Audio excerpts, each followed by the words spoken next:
la Comico, notre coopérative militaire dont nous sommes si fiers, participe aujourd'hui pleinement au maintien du moral de nos hommes et de nos femmes.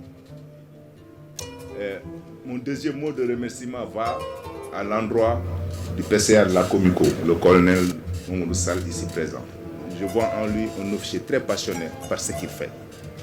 Son expertise, puisqu'il maîtrise ce qu'on lui a confié. Et surtout son leadership, qui fait qu'il a su agréger autour de lui autant de compétences. Ce qui nous a valu aujourd'hui toutes ces grandes réalisations. Le bilan global de cette Comico, il y a certes l'hommage aux pionniers, mais il y a aussi un hommage appuyé à rendre à ceux qui ont pris le flambeau comme lui et qui ont pu porter le projet à ce niveau.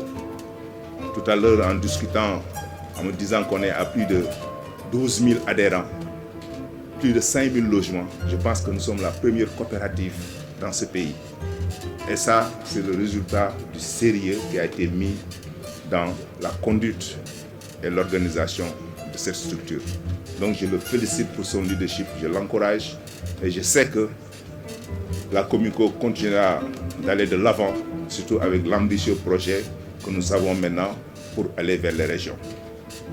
Je voudrais aussi vous remercier, ses collaborateurs, ceux qu'il a appelés les partenaires techniques et financiers. Mais moi je pense que vous êtes des membres de la famille militaire.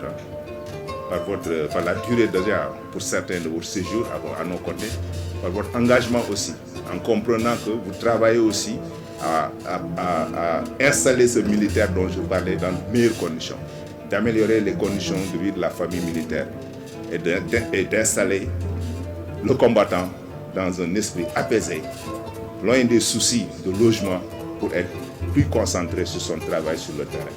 Ça, vous avez réussi à le faire de manière très parfaite. Je vais seulement terminer en rappelant que la politique sociale des armées, c'est aussi ça. Les armées constituent une grande famille.